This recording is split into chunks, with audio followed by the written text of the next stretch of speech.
الله ربي والإسلام ديني ومحمدا رسول الله ويقيني. Malam ini kita menyadarkan diri kita, terlebih lagi yang berceramah, jangan kau hanya sampai menyampaikan ayat saja. Hai Abdul Somad, apakah kau yang bicara itu hatimu sudah hidup? Senantiasa merasakan diri, aku orang paling hina, aku orang paling kotor, ditempelkan kening ke lantai di tempat yang diinjak tapak kaki, mengatakan bahwa aku bukan siapa-siapa. Ketika engkau merasa dirimu tinggi di atas, kau bukan apa-apa, karena yang paling tinggi di badanmu pun kau tempelkan. Tapi saat kau jatuh, rendah, down, stres, kau jangan merasa rendah, karena kau tegak berdiri di hadapan Allah. Kau angkat dua tangan, Allahu Akbar. Di dalam diri ini disebut dia dengan qalb. Kenapa disebut qalb? Orang Arab menyebut qalb qallaba, karena sifatnya berbolak-balik. Pada saat selesai salat, astaghfirullahalazim, tidak ada yang paling bersih, dia bersih. Tapi pada saat petang sore hari, yusbihu mu'minan, paginya putih, bersih, tak bernoda. Wa yumsi kafiran, petangnya hitam. Makanya dari pagi dibersihkan. Salat subuh bersih, salat zuhur bersih, condong matahari salat asar bersih, tenggelam matahari salat maghrib bersih, sempurna gelap malam salat isya bersih. Tengah malam bangun tahajud munajat, di tengah malam orang tertidur.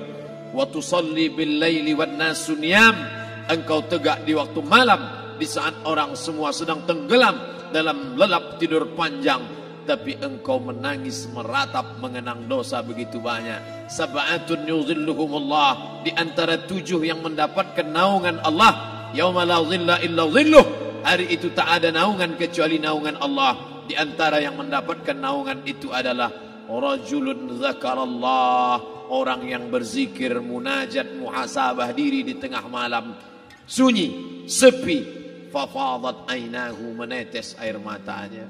Berapa banyak sudah harta dititipkan Allah, berapa kupakai untuk zakat, wakaf, infak, sedekah, wasiat, hibah, ghanimah, harta rampasan perang di zaman Nabi. 7 harta yang akan menolong di hadapan Allah, 1 pun tak dipakai. Umur diberikan Allah 40, 60, 70. Berapa yang kupakai untuk menolong agama Allah? Berapa yang kupakai untuk mengingat Allah?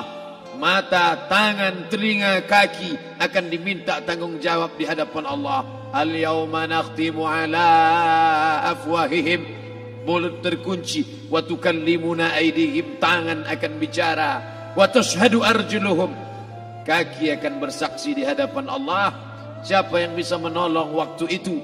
Kalau pernah tangan ini saat punya kekuasaan, 1 coretan tanda tangan bisa mempermudah urusan masjid.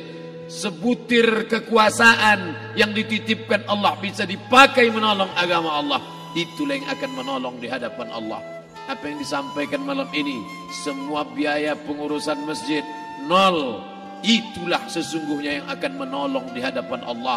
Adapun harta yang disimpan, tabungan, deposito, tanah, rumah, kendaraan, semua akan tinggal menjadi harta warisan.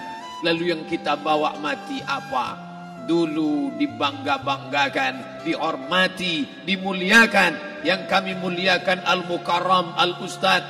Tapi pada saat tiba masanya, yang kita bawa tak lain tak bukan, innallaha la yanzuru ila ajsamikum, Allah tak menengok badan, fisik, bentuk tubuh, baju, ini sampulnya saja. Wala ila suwarikum, Allah tak menengok rupa, wajah, walakin yanzuru ila qulub, hati kamu yang bersih itulah yang kau bawa menghadap Allah Subhanahu wa taala.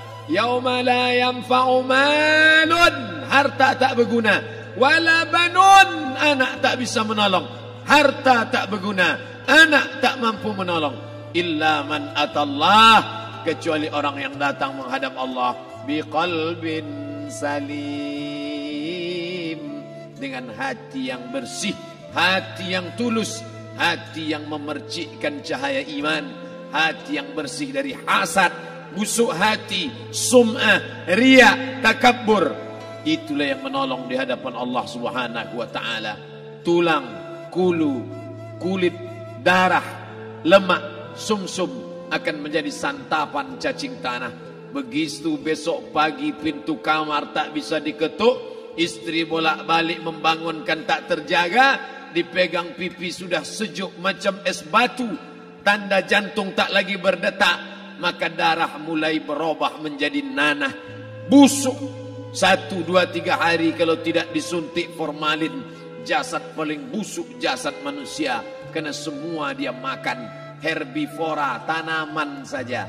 Tapi kita ini omnivora, semua masuk. Maka begitu mati, paling bagus orang Islam paling cepat dikuburkan. Selesai acara pemakaman, habiskah masalah, muncul masalah baru.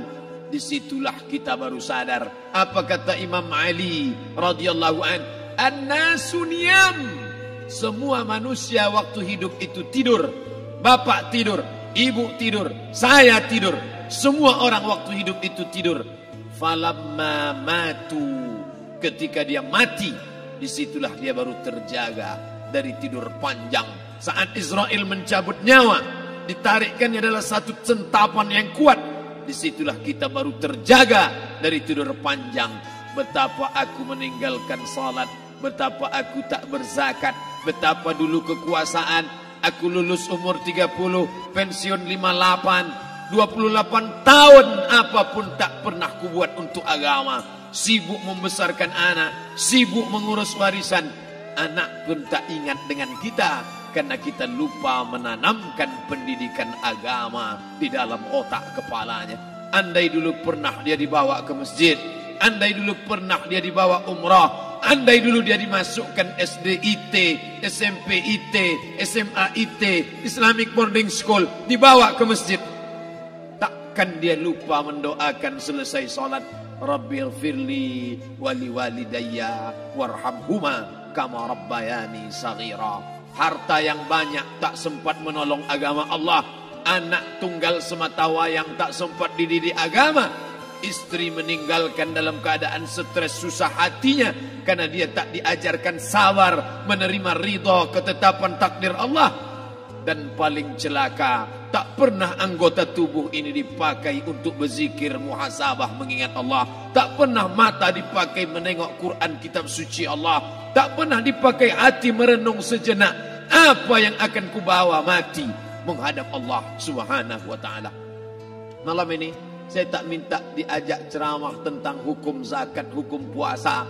Yang ditanya adalah bagaimana kita merenung sejenak. Abdul Somad, engkau berhadapan dengan para pegawai Badan Pertanahan Nasional Provinsi Riau, berkumpul 12 kabupaten kota. Ini orang-orang ngurus tanah, dari dalam tanah naik ke atas tanah, ngurus tanah, ngurus tanah, ngurus tanah, masuk ke dalam tanah. Abdul Somad dari dalam tanah naik ke atas tanah, ceramah, ceramah, ceramah, ceramah, ceramah, masuk balik ke dalam tanah. Yang kau bawa apa? Baju koko tinggal, peci tinggal, pakaian kehormatan tinggal. Yang tentara belum pernah saya diundang. Ustadz besok datang takziah, bapak tentara meninggal, tahu-tahu kain kafannya loreng.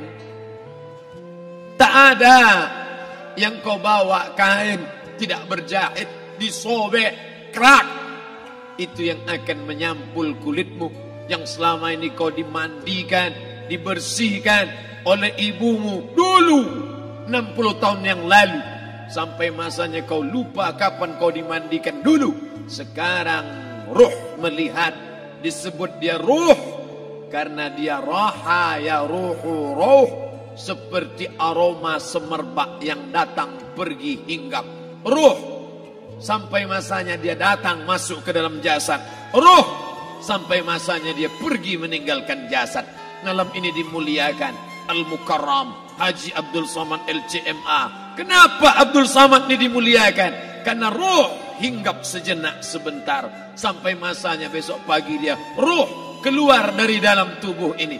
Anak yang katanya ayahku sayang, istri katanya kaulah abang, sampai masanya mereka tak lagi mau mendekat.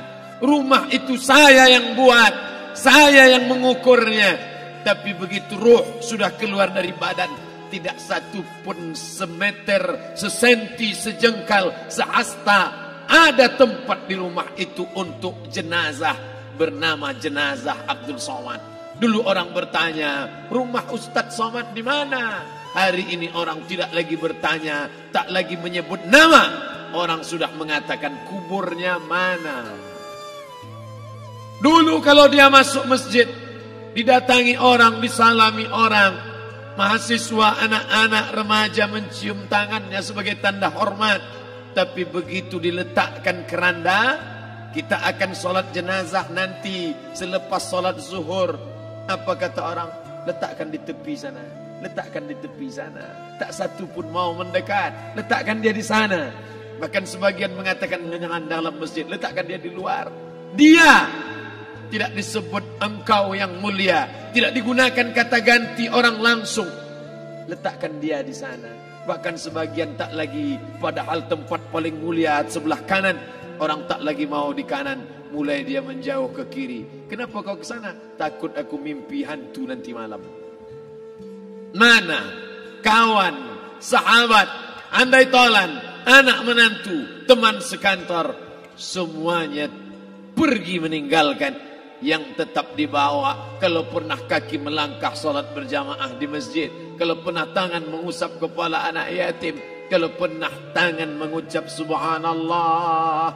Nanti di akhir tausiah kita akan berzikir, munajat, muhasabah diri, berdoa, mengenang apa yang akan kita bawa menghadap Allah Subhanahu wa taala. Datang malaikat membawa kain kafan dari cahaya, akan menyambut ruh yang mulia. Hadis riwayat Ahmad bin Ambal dalam kitab Al-Musnad. Turun malaikat berlomba-lomba membawa kain putih dari cahaya, menunggu ruh akan keluar. Ruh menetes seperti embun di ujung daun. Daun tidak bergoyang, ranting tidak patah. Ruh menetes pelan, turun ke dalam kain kafan, dibawa malaikat ke pintu langit. Tak sabar mereka menyambut. Inikah dia yang selama ini berjamaah? Inikah yang dulu ketika dititipkan kekuasaan menolong agama Allah? Kam min masyhurin fil ardi walam yakun ma'rufan fis sama. Berapa banyak yang masyhur terkenal di bumi, malaikat tak mengenal dia. Ini roh siapa? Tapi ini bukan LCMA, dia bukan ustadz, dia bukan ulama, tapi imannya dalam. Kekuasaan dipakai menolong agama Allah. Ruhnya keluar di bawah. Semua malaikat mengucapkan salam. Inilah orang yang selama ini kami tunggu-tunggu. Catatannya sudah lama. Setiap pagi petang malaikat subuh membawa catatan namanya, malaikat malam membawa catatan namanya. Kami merindukannya. Begitu orang-orang yang masyhur di langit tapi tak dikenal makhluk bumi. Tapi ada sebaliknya, yang rohnya disentapkan, ditarik malaikat dengan begitu tarikan yang sangat kuat. Nabi bertanya saat Isra Mi'raj kepada mereka yang sudah mati ribuan tahun yang lalu, apa yang kalian rasakan? Yang satu mengatakan seperti tebasan pedang di tempat yang sama beratus kali. Yang satu mengatakan seperti kambing yang dikuliti hidup-hidup. Yang satu mengatakan seperti mata kail pancing ditarik dari kulit yang basah. Maka kita berdoa setiap selesai salat, Allahumma hawwin alaina, ringankan kami ya Allah, fi sakaratil maut, di saat sakaratul maut yang amat sangat menyakitkan itu. Dan mereka yang pergi tak pernah kembali, mereka yang mati tak pernah bercerita, kecuali hanya kepada Sayyidina wa Maulana Muhammad sallallahu alaihi wasallam. Di saat malam pertama di tempat yang gelap, di tempat yang tak pernah diimpikan oleh orang, tapi kita tetap melewati dan merasakannya. Perlahan-lahan cacing tanah, ular-ulat kalajengking akan menggerogoti kulit yang selama ini dimandikan, selama ini dipakaikan sampo yang mahal, selama ini dioleskan pelembab yang lembut. Tapi ternyata sebelum roh keluar jasad, setelah keluar, dia hanya akan menjadi santapan cacing tanah. Hancur berkeping hari demi hari. Yang pertama kali membusuk adalah mata, karena dia berisi cairan. Cairan ini mengering, busuk dan berlubang. Lalu kemudian usus sebulan di dalam tanah. Mulai dia menggelembung masuk angin, dan dia meletus pecah. Cacing-cacing tanah mulai datang menggerogoti, memakan. Habis lemak, tulang, kulit, bulu, sumsum, darah, jantung, empedu, limpa, buah pinggang. Habis semuanya, tinggal tulang-tulang yang memutih, dimakan oleh tanah, ditelan oleh massa. Sampai akhirnya Asi bin Wa'il membawa tulang yang kering itu kepada Nabi Muhammad, baginda Sayyidina wa Maulana Muhammad. Ya Muhammad, ayyuhi rabbuka hadzal izam, sanggupkah Tuhanmu menghidupkan tulang yang kering ini? Nabi diam tak menjawab, sampai akhirnya datang Jibril alaihi salam membawakan wahyu. Qul, katakan kepada dia.